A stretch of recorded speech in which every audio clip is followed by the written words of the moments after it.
Yeah, we're one step closer to Bionicle coming back. Oh my God, Bionicle. I swear you just hijacked that out of my brain. Bionicle. We need Bionicles back in a major way. Like half of my IG algorithm is just Bionicle edits. Yes. Yeah. Yes. That's iconic. That's so good. You That's gotta send me some of Bionicle those. Yes, please. Yeah. Just drop them in the host chat so we can see Oh them. my God.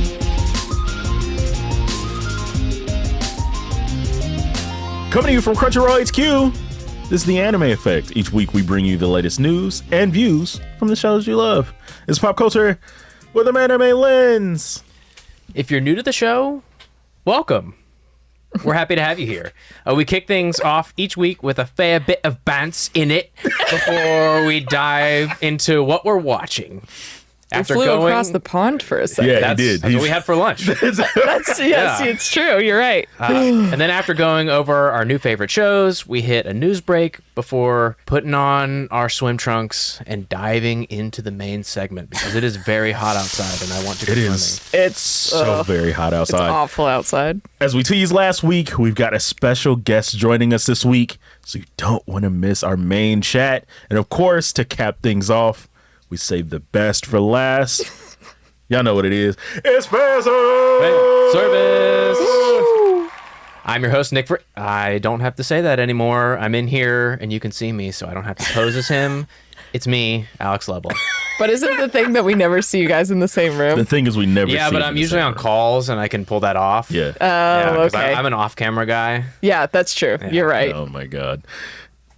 And back from hiatus, Woohoo. it's your boy LeAlec Murray. Technically, I think I'm supposed to be Nick Friedman because I'm sitting in the You chair. are in the Nick That's true. position. But yeah, I'm not Nick Friedman. Hi, Hell it's yeah. Haley. Hell yeah. And I haven't gotten to do this part of the intro before. Have you not? No. Oh, wow. Really? Because together, we're here to see how powerful the effect of anime really is. Wow. That felt good. Doesn't it make you feel powerful? Yeah, that's how powerful the effect of anime really is. That's the It's It that. makes It's you that feel right there. powerful. It's What that I'm right there. feeling. Okay, Regular everybody. Shaun is back there dying, by the way. Everybody. Big things this week. Oh, it's a lot. The Odyssey is out. I just saw Breaking, it like, 2 oh, you days did? ago. I saw it. I'm seeing it on Friday. Shh, don't. I mean, you can't No spoil. spoilers You for this can't. several thousand-year-old poem. Right. The, Read the the book. poem that's older than the English language Right, itself. right, yeah, right. and I've read it, so like, it's not a spoiler thing, but like, I want to be immersed. But what's an anime? I guess this is mostly for you two, but I can Sure. also potentially answer. What's an anime you should watch if you like the movie? And we can't. Our producer has put One Piece in here, so we can't say that because that's the easy answer. Yeah. What is a good recommend? We're starting off with recommendations right up front. What's a good anime for people who like the Odyssey to watch? Vinland Saga. Just right off the bat. That was Yeah. off the bat too, because Yeah. she mentioned it before you were here, and so me and Alex can't say that. But you're allowed to. You were so- allowed to. Okay, cool. Yeah, my answer is Vinland Saga. Oh, man. Because it fits that whole like aesthetic, right? And I feel like the pacing is very much in line with what the Odyssey is. Yes. So yes, definitely Vinland Saga. I'm struggling to think of a good one. I think just because my liberal arts major brain is short-circuiting now that the Odyssey is out as a movie. I'm like, I could have watched this instead of read it. Oh, Well, but I it think would have been so ideal. It would have been least back so in the great. day. at least tethering into the historical elements of it and just the cinematography. I'm going to say Bungo Stray Dogs because Ooh. Bungo Stray Bungo's a Dogs, good you're going to one. be learning. You're going to Yeah. be checking the footnotes.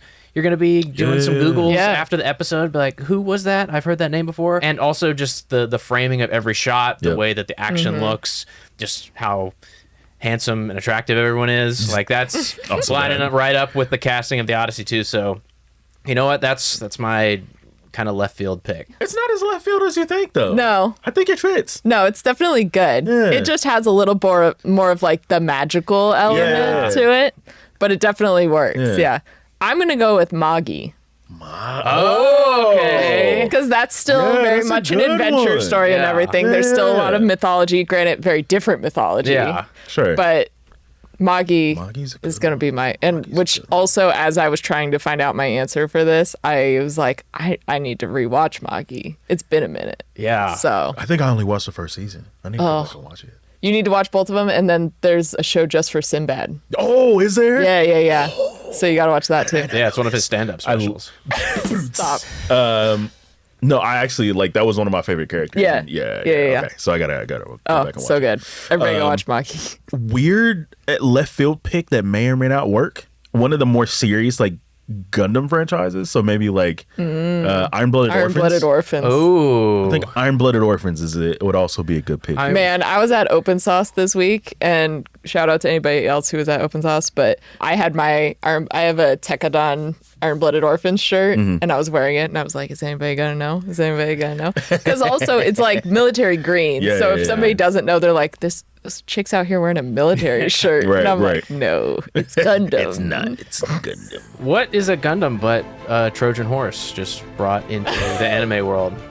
You know the hell what? You can't fit more than one person in a Gundam, though. I didn't say it was an efficient Trojan horse, but it is kind of one. But a Trojan horse Yeah. nonetheless. Yeah. It'll kind of accomplish the same thing, just taking a different route. You could say it's a broken down one and then have the pilot inside of it already. And then as it gets brought in. Yeah. Yeah. Or it could be like Master Gundam and he's already like riding a horse. And then there's like a horse in that horse Gundam. And then Master's in his own Gundam. So you have two people. I mean, Oh, man. you know. We're just maybe. going to get into doesn't Power Rangers have one that rides a horse? There are several horse mechs in Power Rangers in some way, shape, or form. So there you go. Power Rangers, too. Yeah. It always circles back to Yeah. Toku, baby. It always comes back to Toku, baby. Honestly, we've got to get this episode moving. Uh-huh.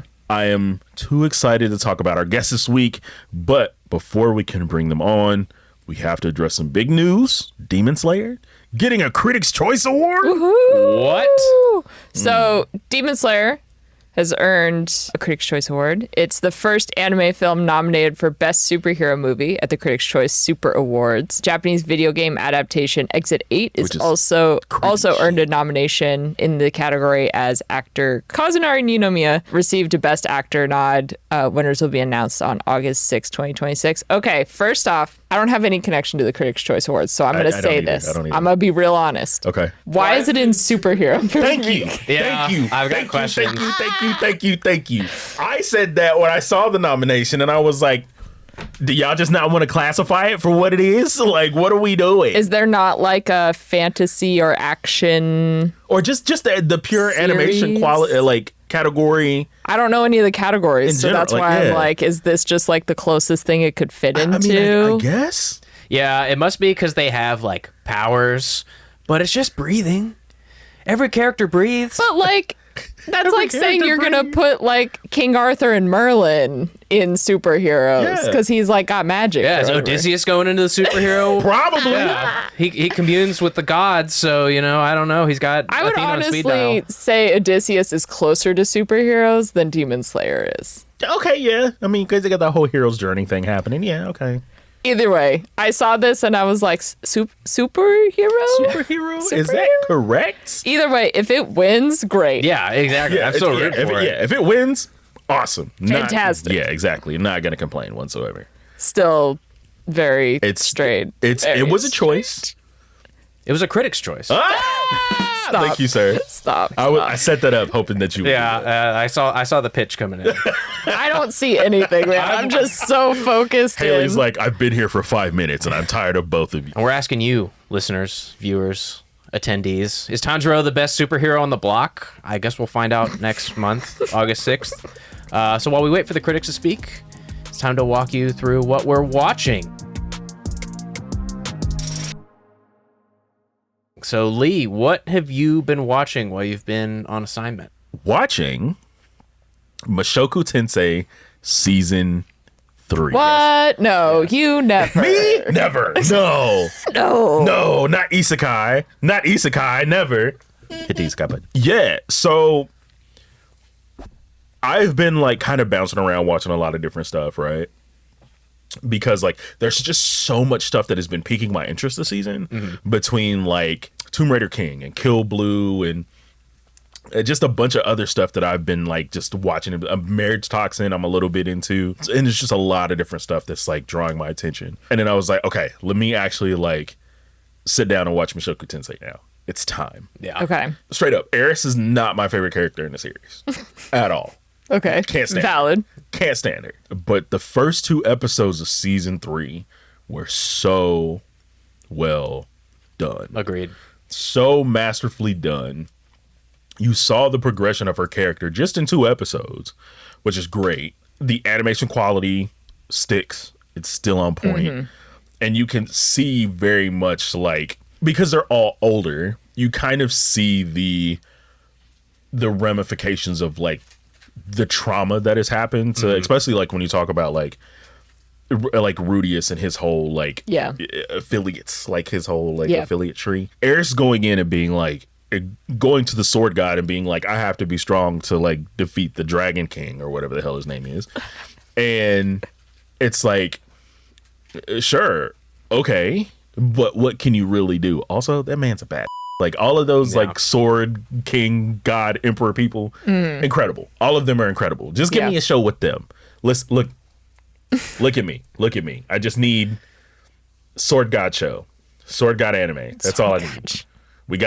I gotta know how he got there. And the man's great. Anyway, and it really set the pace for what I think we're gonna see for the rest of the season, because Aerith's whole thing was like, I can't go back to Rudy until I'm strong enough.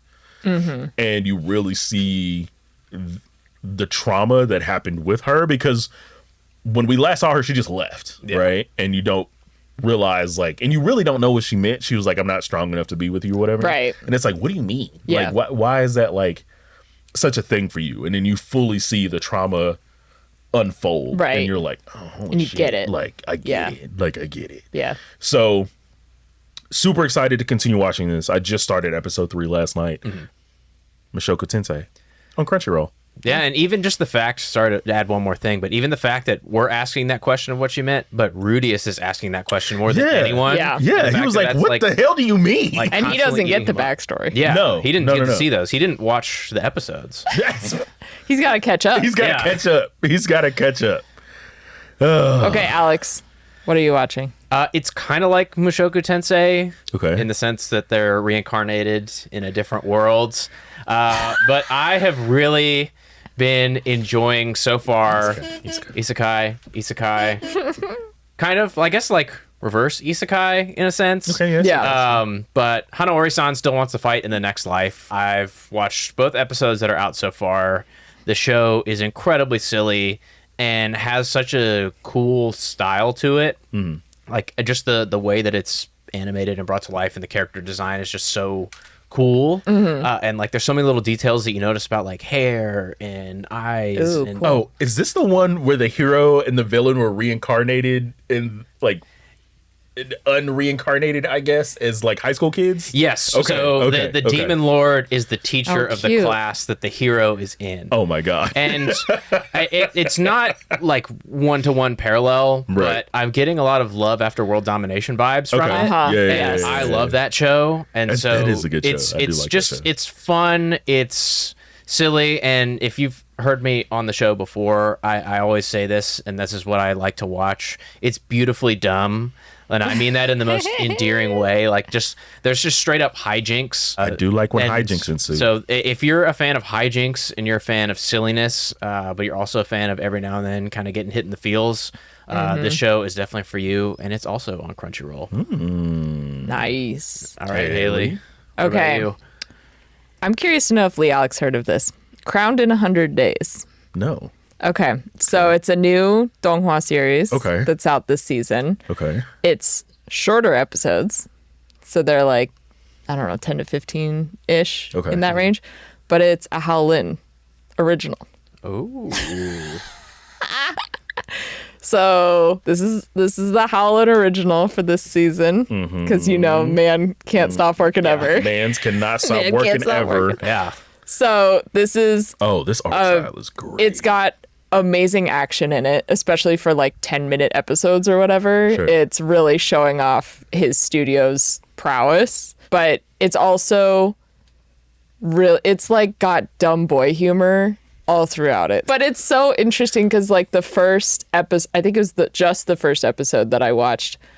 Again, short episode. First, I think it was just in the first episode because I watched, I think, the first 2 at the same time. But the first episode, you will go from like dumb poop joke or something to immediate just intense action, and it's gory at times too. Like there's a point where the premise is that the king of this country, which is supposed to be beloved, has been his body's been taken over, and so the actual like soul of the king has been displaced and somebody else is like in his body.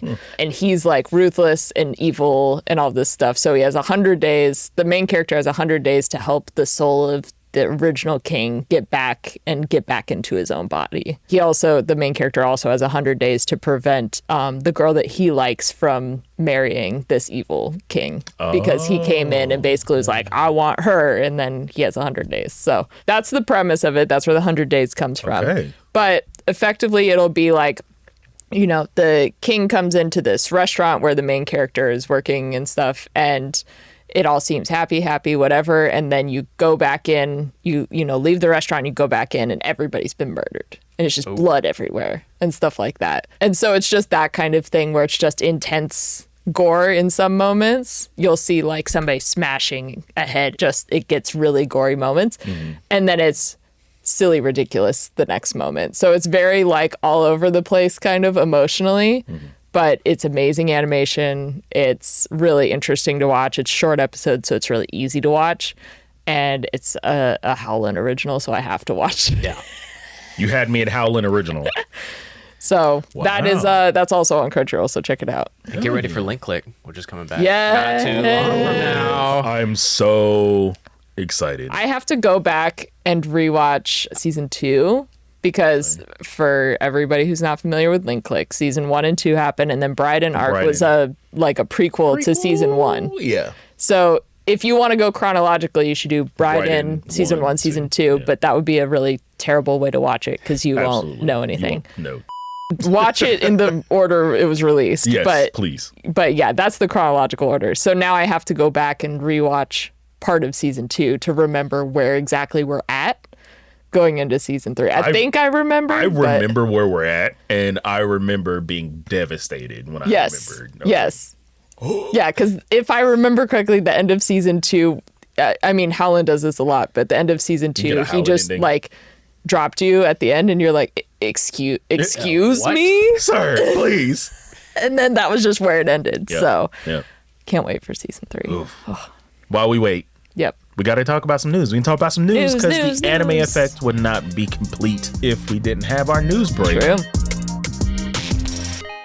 It also wouldn't be a show of ours if we didn't talk about Lego collabs. I mean, listen, our show consists of Lego collabs and Croc collabs. Yes, lots of news Croc collabs. in between. I'm going to talk about a surprising Marvel cameo. Very surprising. That was actually great. Plot twist. Here are the headlines that keep you on your toes this week. Okay. Main news. One Piece's Lego special dropped the first trailer, which, to be honest, I didn't even know this was this something we knew was coming, or was this a surprise drop? I don't think so, I don't think so either. I didn't even know. So the core like One Piece Lego sets, I think I completely missed those until I walked into the Lego store, and I was like, when did that happen? So I missed those completely. Yeah. Our producer Megan says we were told earlier this year. So we just missed it. Yeah. I guess I missed it. Yeah. Time is a flat Because I circle. saw the trailer yesterday, whenever it came out. Yeah, I think it and was. I was like, huh?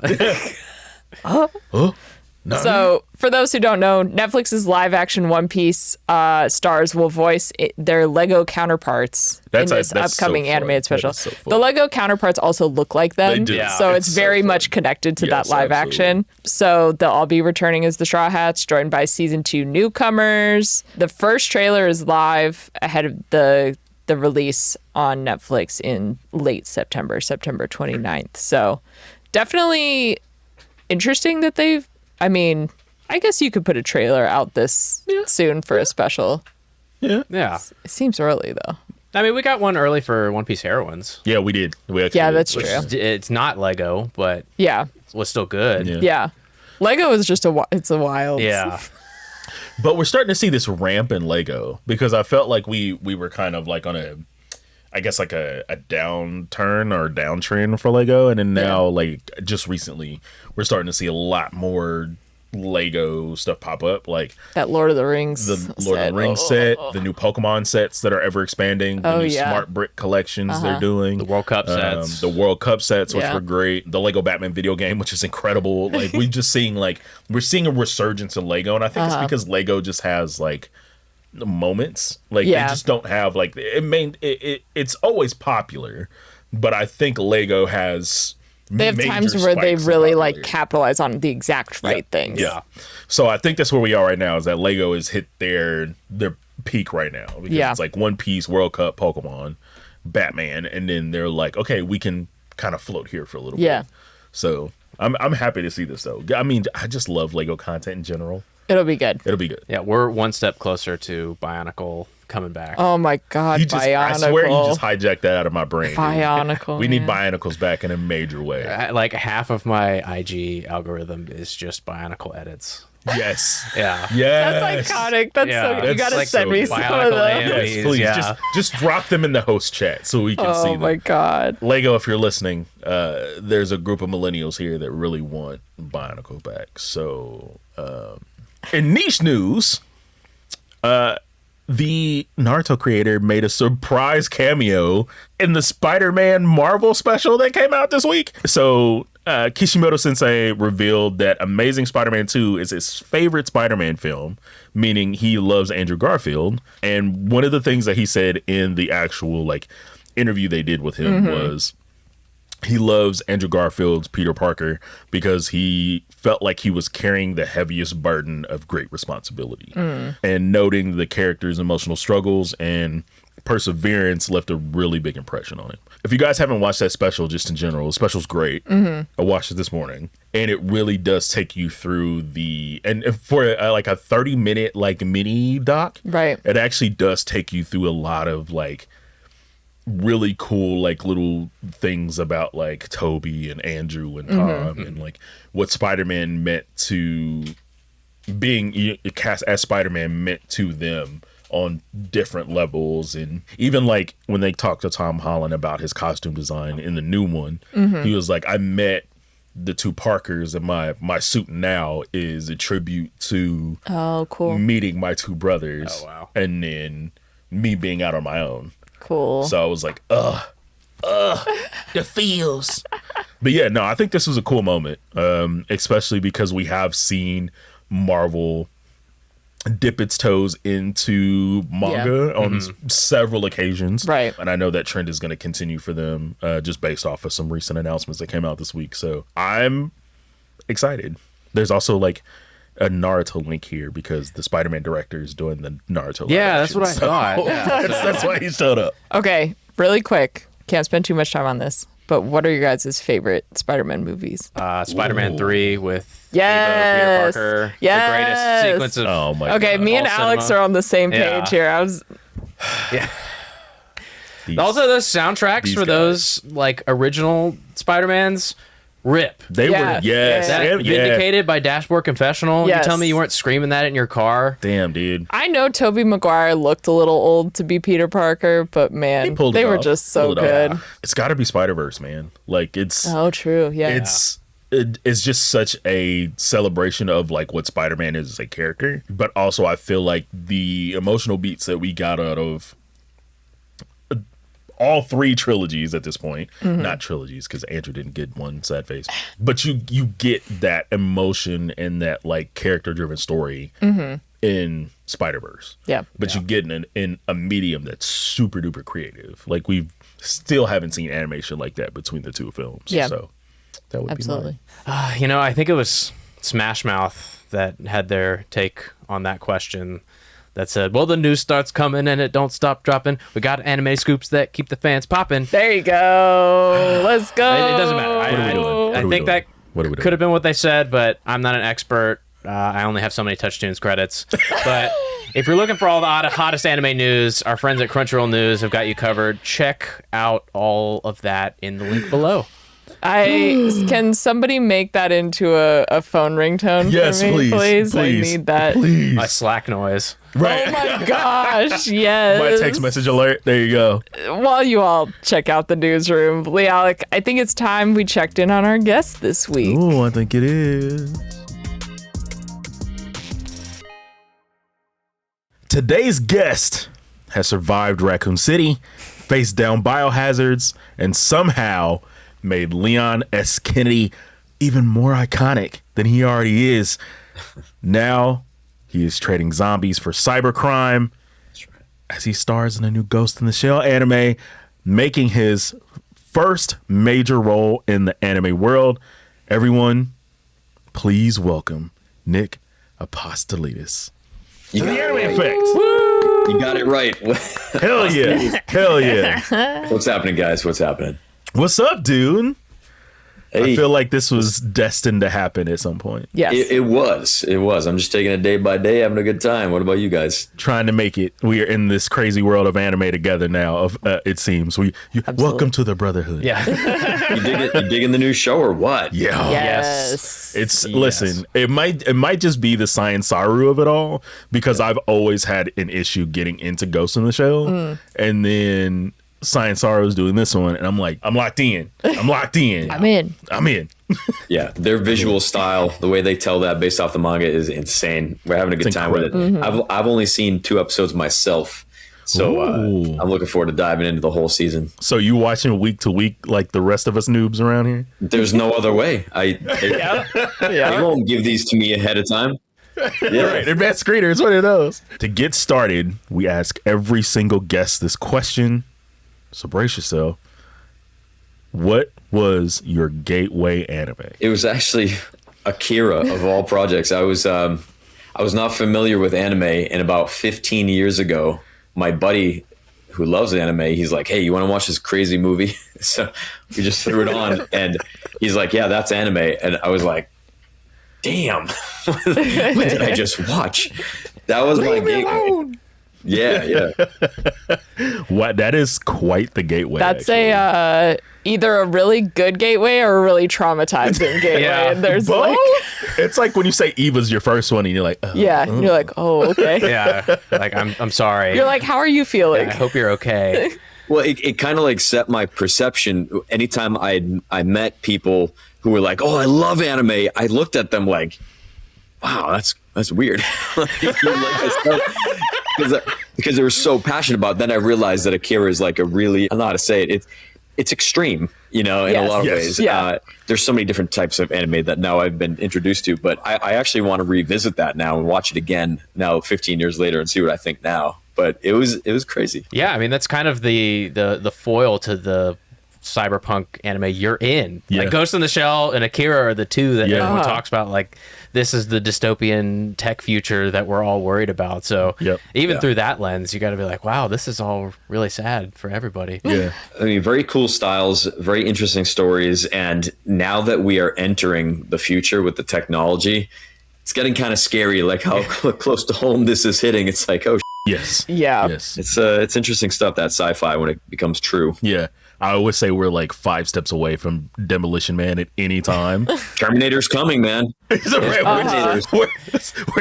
we're right there. We're on the cusp. Speaking of things that are in the future and not a great time to live through, Resident Evil. That's a great segue there. If you could revive a single scrapped Leon line tomorrow, what are you digging up? What do you want the fans to hear? Well, there were quite a few from the original 4 that got cut out of the remake.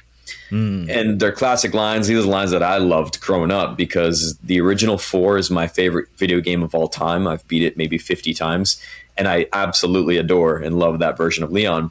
And he has this one line when Salazar, one of the bosses, is saying like, "I'm going to send my right hand after you." It's his like goon. Yeah. And he goes, "Your right hand comes off." It's just like a cheeky pun that he delivered, knowing exactly what it was. And that was a funny line, and they didn't use that in the remake. So I was a little butthurt. Oh, man. That is so. I've realized, especially recently, like with 9, right? Leon's real power isn't how much he kicks; it's the puns. Like, it's Yes. how do you get your kicked and then you get Spider-Man in the middle of it? Like, like how does Yeah. Because It's you know insane. the undead hate it, and you know those Yeah. villains hate it, and that's why Leon loves it even more, and that's why it's Yes. just a funny situation. Yes, exactly. So when you're recording for video games, and I guess this is a question because I only know the anime recording side of things. So when you're recording for video games, or when you were recording for Resident Evil, were there imagined or improvised like moments that you got to do, or was it all very to the script? There's always a collaboration process with these guys, Capcom. They're always open to ideas and suggestions to help improve the story. They give us the DNA, they give us the backbone and the broad strokes of the story, and then we all just kind of massage it together. The actors, the producing team, Capcom, of course, and the performance director. And so there's always times where if something doesn't feel right the way that you're saying it, we can paraphrase lines, especially a character like Leon that has so many one-liners that are iconic. Those are kind of loosely written in the script, and usually our localization directors work with the writers and they come up with some really good bangers. And I've been fortunate enough to work with them and then develop a couple of my own and spit a bunch out there. And sometimes they end up going with the one that I recommended. So it's just a fun process. And I really did luck out with a character like that has so many of them. But also in motion capture. So we do performance capture. That means we're using our whole bodies and they're capturing our facial expressions, the voice, and the body all at the same time for the cut scenes. And in those scenes, I mean, you are largely improvising your motion, your body language, your cadence of movement, little tricks. Leon with his gun, I wanted him to be extra proficient in Requiem and in 4 Remake. And so I always recommend little things. The gun, just to show like this guy's done it before. He probably sleeps with his Requiem under his pillow.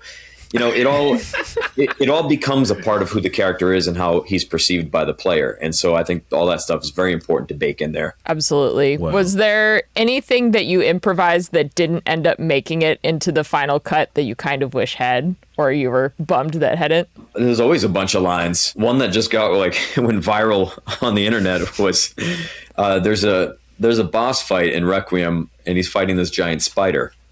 And during the fight, I thought it would have been funny to say, you've been a real itsy bitsy pain in my And I think, you guys just had that reaction. I think that would have been like a fan favorite. But, Capcom just chose not to use it, which is fine.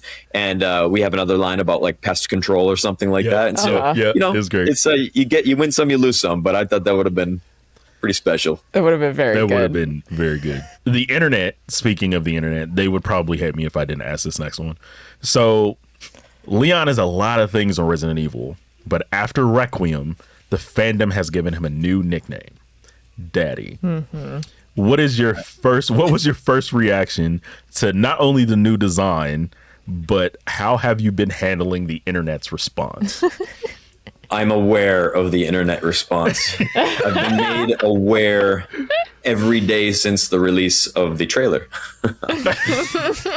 So we're going on like 7 months now. I think it's funny. The first time I saw the finished model of Leon in the RE engine, I got goosebumps, and he just looked so like grizzled and just he's been there, done that sort of look, but he also had his, charming good looks and that hair.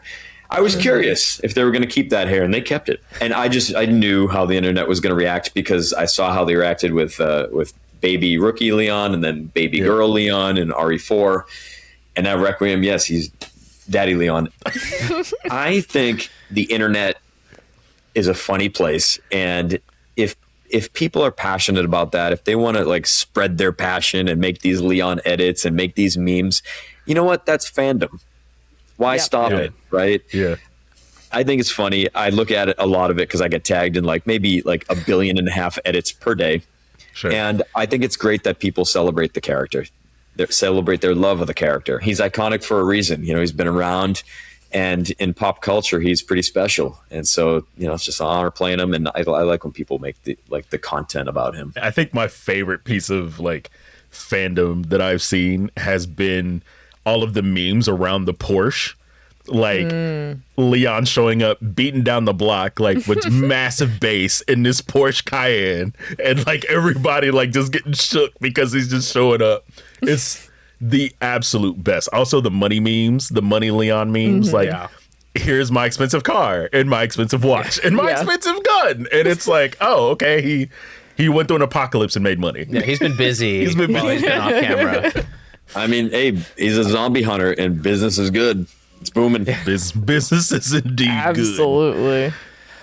So I want you to think about when he's not working, because this is like Hideki Kamiya, the creator of Resident Evil. He joked about making a slice of life game for a retired Leon, kind of like Stardew Valley. We absolutely need this as well, because we think he's earned a little bit of a break. Absolutely.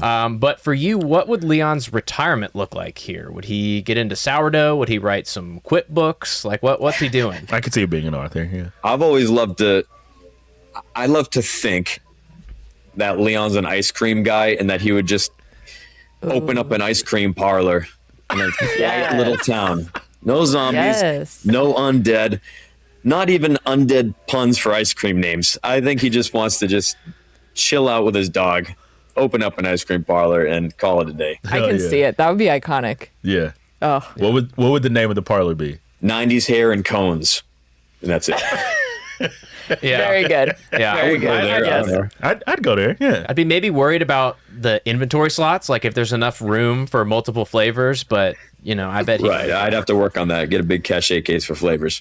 So, if Rookie Leon from Resident Evil 2 met Requiem Leon face to face, what do you think each version would understand about the other, and what do you think they would get wrong about each other? So what would they like and what would they dislike, essentially? Yeah, sort of. Or just like, what do you think they would accurately know about each other versus what maybe would be some assumptions that would be wrong? Based off of what we know in the lore, I think older Leon, Daddy Leon, would understand the rookie's need and desire to help other people at all costs. I think he'd understand that, and I think he would maybe frown upon the naivety at that. Oh, yeah, that age. Sure. And then the other way around, I think Rookie Leon would understand Daddy Leon's drive.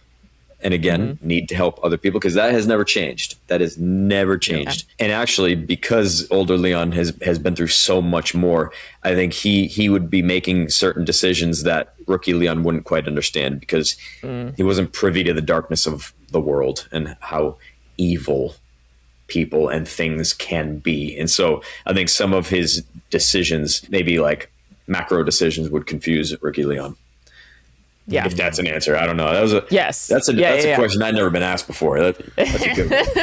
Whoever came up with that, he's like, "Wow, I got to think about the duality of Leon. What is happening?" Yeah. Well, it's always a question of like, what would your past self think about your current self, or something like that? And so it's always just trying to think about.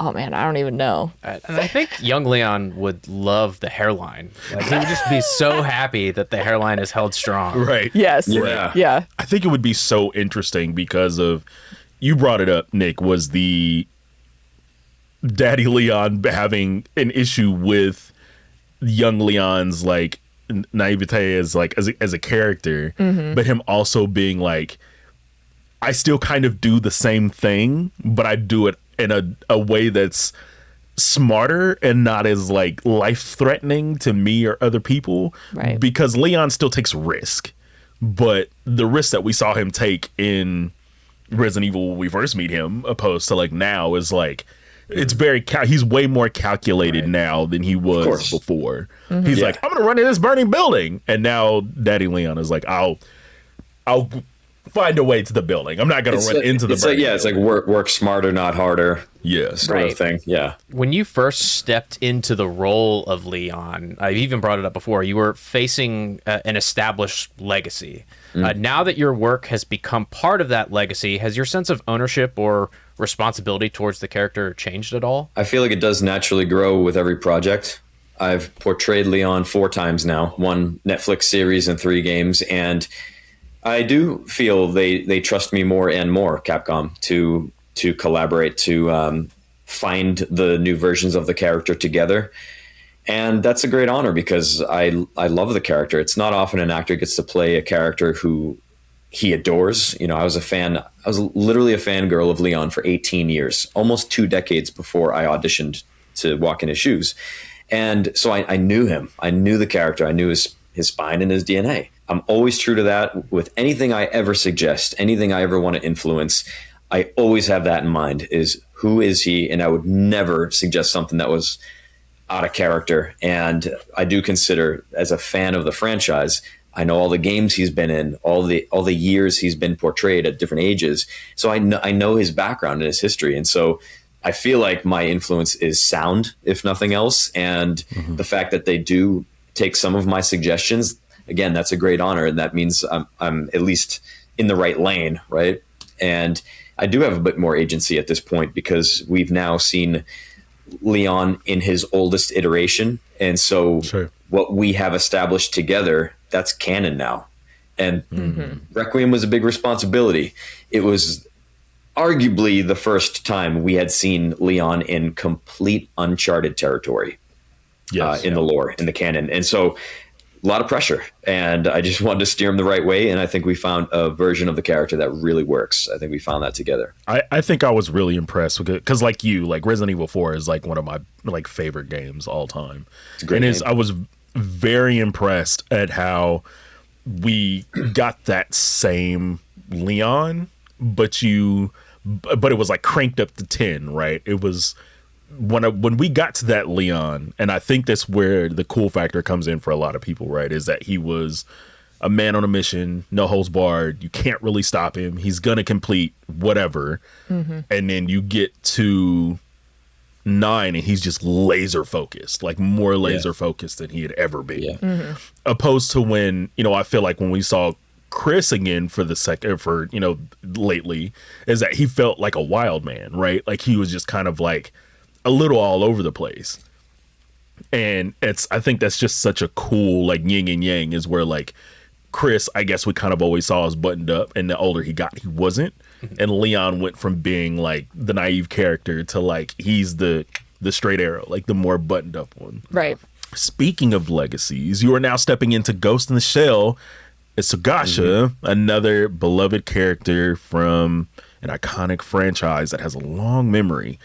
How does inheriting a major anime role feel, especially given that this is your first work in the industry? Well, yes, it is my first work in anime for a dub. And although it's a different storytelling medium, I'm not a stranger to stepping into a 3-decade-plus-year-old IP, a legacy IP. I have experience. A legacy character. That stuff's familiar to me. And I remember the first time it happened a decade ago, I had the butterflies going on, and I understood as a fan that fans have expectations and communities, and they have their opinions, and they want things a certain way.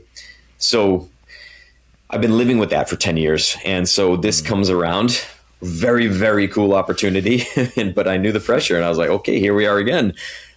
35-year-old franchise or something like that. I think it's 30, isn't it? Close to Resident Evil. It's 30, isn't it? Yeah. I think so. Yeah. 2 30-year-old franchises.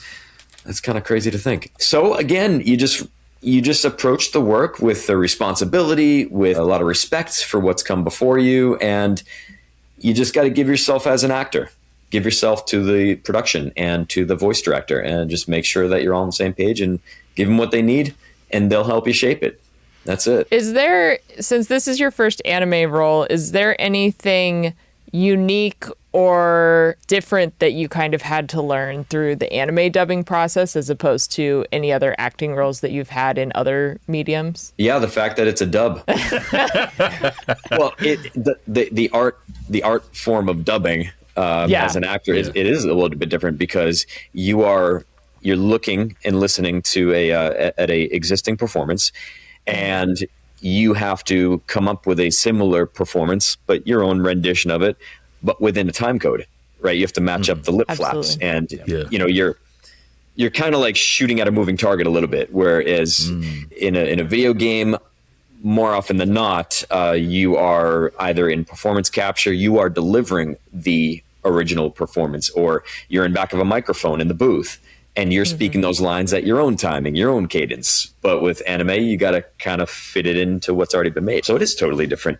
At the core of it all, it's still acting. And another difference I have found, depending on the genre of either video game or anime, anime tends to be a little bit bigger. The emotions are a little bit heightened. A lot of the video game stuff coming through right now, even the auditions, it's all like, we want grounded performance, realistic performance, not animated. You know, they want to feel real. And that's what I get a lot of in video games. With anime, not every line has to feel motivated per se, right? You can have a big reaction out of the blue, and it works in anime because sometimes you have those fun, whimsical moments. And that's what I love about it. Even my character of Togusa, you'll see, has some really fun moments in the season, and I don't often get to do that in video games. So it was kind of like cathartic in a way that I get to tap into my goofy self, because I'm not the most like hardcore stoic guy in real life. Like I actually have, you know, a wider personality than that. And then sometimes I've got that like SpongeBob type energy. And like one day I would love to play a character like that in a video game, but I haven't really had the chance yet. So anime kind of gives me that outlet a little bit. How do you find the balance in that though? Like for you, bringing yourself to both of these characters, right? Like how do you find the balance in like giving people exactly what they want, like giving your voice directors exactly what they want, but still staying true to what you want to bring out in that performance, especially for Leon, because you said you did motion capture, right? So how do you shape that up? What helped with Leon was the fact that I was an action actor on camera before I auditioned for that role. And I'll be damned if that wasn't what really sent me over that edge. When they're considering like the top 5 guys and they're like, who's going to be this Leon? I could move with a gun, and I could perform like a young cop. I had that physicality. I had those types of chops, and I had a voice print that they felt was suitable for a young Leon. So like everything just kind of fit. And then as the projects went on and the years went on, we just evolved. I evolved as a human, as an actor. The character is evolving, and you know, it's just like it's kind of a work in progress. Now with Togusa, he's brand new to me, and you really have to trust the production team and your voice director, and just give the parts of you that are honest for that type of a character. Now Togusa has some really like, you know, he's so much in common with a rookie Leon. He's excitable. A lot of things he's seeing is for the first time, so he's got a lot of questions. And you know, I bring that type of like curiosity into the role. Voice print was a little younger, right? He's in his 20s, and so I'm not going to go all deep and daddy on you. And so I'm going to keep it up light and be like, oh my god, holy like Major, you know, like it's this like SpongeBob energy kind of where you just like you have to find parts of you that get excited and then bring that into the role when it's necessary, because some of the moments are big, you know. And then when it comes to the dramatic moments, you take it down a notch and dive into your dramatic chops of, you know, and the line delivery is going to be different for every actor. If the director is like, hey, we need this to be like a little bit sarcastic, or he doesn't trust you when he says this line, every actor is going to have a different version of that. You know, so I think about what my version of sarcasm looks like, and I'll spit out a couple lines and we'll tweak it together, and then you come out with the line. But that's how you create a character. It's a dance with a lot of people. It's not just us. Togusa carries this old school revolver that kind of sets him apart from the really like high tech surroundings. Yeah. What is an OG piece of technology that you would personally defend long after the world tells you to let it go? Ooh, My wallet. An old leather trifold, is that what it is? This is my wallet. I made this about 14 years ago. Whoa. Out of scrap leather. And, you know, the world is like, I hope my numbers didn't show up there. Well, blur them in Please post. take my credit card and my social security number. This is my baby. This is a keepsake. It's something I made. Yeah. And everyone's like, "Oh, you got your Apple Wallet. You got all this stuff. You don't need it." I'm like, I'm gonna be holding this wallet until the day I die. So, right here. It's even better that you made right? it. Yeah, it's great that you made it. It's a piece of me, you know. And when I plop that on the table after we're eating at a restaurant, it's a conversation piece. And they're like, "Where'd you get that?" And it's like, "Oh, I made it. And this is my buddy. I should name him. Absolutely. I should name him." You should. Everybody in the comments, leave suggestions for what Nick should name his wallet. Yeah. Please do. And don't steal my buy credit card him info. like a trademark with the credit card number you just got by watching. me. Oh my God! Please do not. Please do not do that. It'll be blurred. So both Leon and Togusa are both ordinary men surrounded by extraordinary threats. Between them, which would handle one day in the other character's universe better? I think Leon would fare pretty well in almost any universe just because he's seen so much. Yeah. He's seen so much incredible, extraordinary stuff that I don't think anything would faze him, is the point I'm trying to make. And Togusa, maybe not so much. He's young. He's got a lot to learn, and he might be familiar with enhanced humans, but the undead and 40-foot creatures, Yeah. I don't know about that. That little revolver would be working overtime. We'll say that. Yes. It's like the Last of Us meme. That's like if Leon was in The Last of Us, it'd be over in 5 minutes. Yes, absolutely. So behind both of your characters is obviously you. They wouldn't have come to life the way that they have without you. So to close out the conversation, what is next for you? Always working on some stuff. Life has been very, very busy, very fortunate. I'm always traveling, going to a lot of fan conventions. We got some new projects in the works. You never really talk about that stuff. But there's some really exciting stuff happening right now. I was just announced in a new game called Emberville. That's going to be a really fun retro, kind of like retro throwback. It's somewhere in between like Diablo and what feels like the old like Zelda: A Link to the Past. It's 16-bit and it's my first like retro graphic game, which I love because that's where my heart is. I'm going to be working on a game myself. I'm creating a game with my little brother. Haven't really talked much about that, but it's going to be happening, and this is going to be a retro throwback. We're thinking 16-bit. We're not really sure just yet, but we're having some really interesting conversations with some really interesting people right now. So excited about that. I think that would be a good dedication to my childhood because video games have just been such a big part of my own life for like 36 years now, 37 years. So I feel like I owe it to my life to do this. And now that the technology is here, we can make that happen. And my wallet is going to be by my side every single moment. Yeah. No one's going to tell me to get rid of it. Nick, thank you so much for joining us and giving us a glimpse into how you've been bringing Leon Kennedy and Togusa to life. And also just congrats again on your first major anime role because that's such an incredible role to get. And I know we're all looking forward to seeing you over and over again in not just The Ghost in the Shell, but more anime to come. So For sure. Oh, thank you. Wow. Everyone, be sure to keep an eye out for Nick's next big gig, for the game that he's making. That sounds super exciting. You can find all of his socials linked in the description below. Yeah. Keep up with him, but you won't want to miss what's up next with him, so keep an eye out. All right. Take care, guys. Thank you so much. This was fun. Okay. We're back. Wow. And, That was a really good interview. That was incredible. Thank you, Nick, once again, Yeah. for pulling up. And finally, a Nick comes on to the show and pulls his weight. Yes, truly, truly. Thank you for saying that. Yes.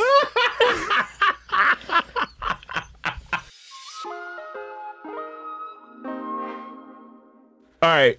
So since I'm back, I'm retaking my rightful throne as the king of fan service.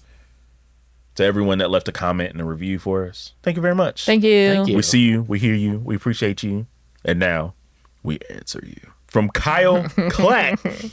Oh my God, Kyle, you opened up the most Pandora of Pandora's boxes this week. I'm new to the Gundam universe of anime, and I want to know what's a good starter. Oh man, I'm glad I'm here and not Nick for this Yeah. question. Oh, it's so good. You got the right table for this question, Yes. sir. Haley, why don't you Okay. take that one? Okay. Kyle.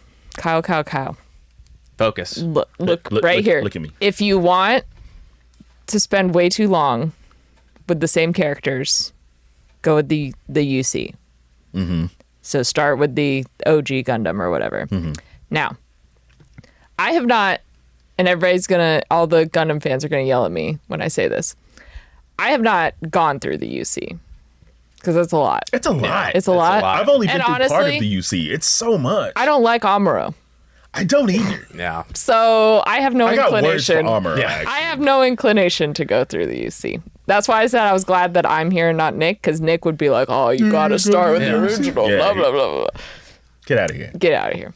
I recommend starting with either you have two options. Okay. Either Gundam 00. Oh, that was gonna be mine. 00 is such a good pick. Yes. So that's kind of more, if you think about Gundam, that's more of a traditional quote unquote Gundam series. But it's a standalone series, only 2 seasons. Very easy. And beautiful. there's 4. I mean, Beautiful series. you have a main character, but in Setsuna Fsei. But if you don't like him, there's 3 other characters that are in his little group. Yep. I am a lock-on Stratos girly, so you got plenty of characters you can choose from. There's so Hallelujah, many good Haptism, characters. my guy. Oh, man. Okay. You know what I love about 00 is that at any given moment, all like 3 of them, I disdain them all at different times. I'm like, you guys all suck, but I all love you at the same time. You kind of hate them all for different reasons. Yes.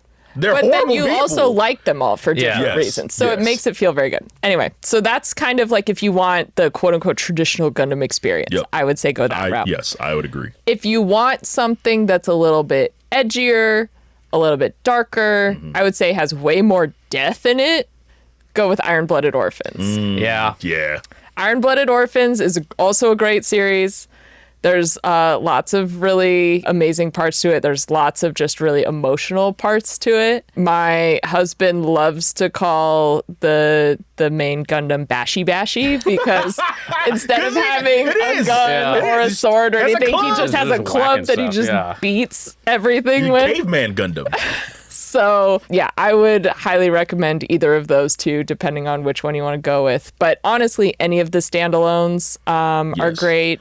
Wing is I think that's the important part is that the standalones are the best Entry place to point. start. Yeah, I think Yes. that's like the traditional entry point. It also just feels like nostalgic to just hop in. Yeah. Yes. Yeah. Yeah. It's much easier to get into the Gundam franchise with one of those standalone series. And then if you decide you really like Gundam and you want to go back and watch all of UC, that's totally fine. Sure. But just UC is just a lot to take in UC is a lot. from the start. That would be like somebody who's like, I'm not really fully sold on One Piece yet, and being like, just start it. Yeah. You really have to be sold in to like start something that big. So fortunately, Gundam has these one-off series, and then Wing is effectively a different version of UC. So if you want to give like a UC light sort of situation, you could do Wing, but I recommend 00 or Iron Blooded Orphans. Yeah, I definitely agree with those both. This is coming from somebody who's named their dog after Haro. Yeah, and who at the top of the episode mentioned you wore an IBO shirt. Yes, To- to open yeah. sauce. Yes. So I love Gundam. I also have the Haro popcorn bucket at my do? desk. Yeah, you do. When Yokohama Gundam was up, they had the popcorn buckets and they were Haros. And so everybody just good. comes up and they're like, is this a hamster wheel? And I'm like, no, it's a popcorn bucket. A hamster? Okay. So I 100% agree with Haley. So I'm going to add 2 more with onto yours. I'm going to add a fun one here because I feel like Gundam, as serious as it can be, can also be equally as fun. Yes. SD Gundam World Heroes. Yes. Is so good. Again, it's another one of those that's a standalone. If I remember correctly, it's based off of the Romance of the Three Kingdoms kind of jazz. yeah. Yeah. So it's just a fun series. All the Gundams are chibi and they have their own personalities and their own like voices and whatnot. So it's just a very fun watch that actually doesn't skimp on the action. Like the action in World Heroes is actually like great. Yep. Another modern one-off that I think would be a great starting place is Gundam Unicorn. Yeah. Unicorn is a very good starting place from I think the aspect of, I guess if you want something a little more superhero-y, I guess, if you want a little more like hero focused kind of Gundam, then Unicorn is gonna be your place to go if you want to do that. So I completely forgot about all of the fun ones. Gundam Build Divers is great. Build Divers is so good. That's more set in reality of like he builds the Gunpla and then puts it into the game or whatever. Yeah. But that's such a fun series Yes, too. it is. I am going to do something that is UC, but it is also standalone. No, I'm It's joking. also standalone, and I think it's a really good place to start to understand like the human aspect of the Gundam franchise and like the psychological and moral implications of what goes on in that universe, and that's 8th MS Team. Okay. I think 8th MS Team is good. I rewatched it again a couple years ago because I originally saw it when I was a kid because it was on Toonami, and I watched it as an adult, and I was like, wow, all of this went over my head completely as a child, and this is incredible in the saddest way. Yeah. So I think it brings back that like iconic Gundam style of the like kind of peak era when all of us probably had like Gundam Wing folders as school supplies and we're like tracing the character designs because it's another series that has incredibly cool character designs but also tackles a lot of big issues. So I think that's a really good place to start because it was also a starting point for a lot of people. Sure. While you're doing all of this watching, whichever one you pick, I recommend just finding, just do some Gunpla. Like, find a cool Gundam design that you think is cool and just build it. It's so fun. It's so meditative. I agree. And it'll just start this, like, loop of, well, that one looks cool. I want to build that. Well, what's it from? And then I guess I should watch it. And then you just keep doing that. Boxes of undone sets like me. Yes. Yeah, I totally agree with this. Like, I wasn't into Gundam Gunpla until I had been like years, like decades into Gundam itself. And then I just randomly walked into a hobby shop and I was like, you know what? Like, let me get a Gunpla. And I just picked the first one I thought looked really cool and just kept going because I think that's really the love and appeal of Gundam for me is, I mean, outside of the fact that they're robots, is that they're cool looking robots. Yeah. And each Gundam and each Zaku and like each like mobile suit all have their own like look and aesthetic and powers and like it's just so cool. So I definitely recommend getting into Gunpla as well. My current Gunpla mission is getting all of the G Gundam sets for the main kings, and I have like 4 more to go, I think, because I just found a Shining Gundam when I was in Japan. Ooh. So nice. I am on my G Gundam mission right now. Also, very fun series. Listen, watch G Gundam after you've watched some of these other ones. I think you need. Don't watch G Gundam right out of the gate, okay? Like, it's a great series. I have a lot of fun with it. It is my personal favorite, but it's so goofy. Please watch some of the other Gundam series first, and then loop back to G Gundam, and then you'll understand why. Also, I want to correct myself. I said Wing as the like alternate rendition of the UC. It's Seed. I get Seed and Wing mixed up all the time. But both are good. Have you ever wanted to ask a slightly unhinged anime question, but realized nobody was around to answer? We can do that. We can take care of that for you.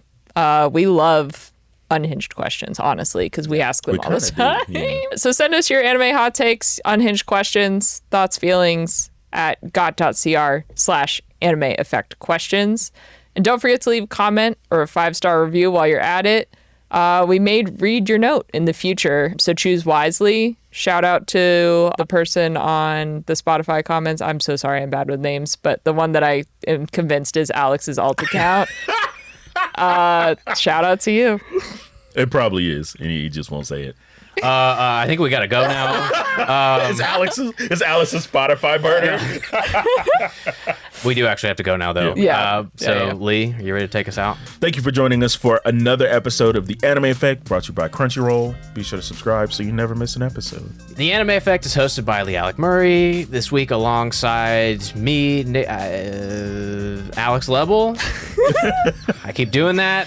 I gotta stop. It's a bad habit. You never see them in the same room. You don't see it. It's like Batman. Haley. Yay! Hi. Haley was here. The show is executive produced by Leah President and Nicholas Friedman. When he decides to show up. Slacker. Our showrunner is Megan Peters, and our marketing producer is Carla Solorzano. As always, a special thanks to regular Shaun Michael Colon, for editing and mixing this episode. We'll be back next Friday with more anime. See you then. Nothing you can do about it, chumps. Later days. Bye. Bye.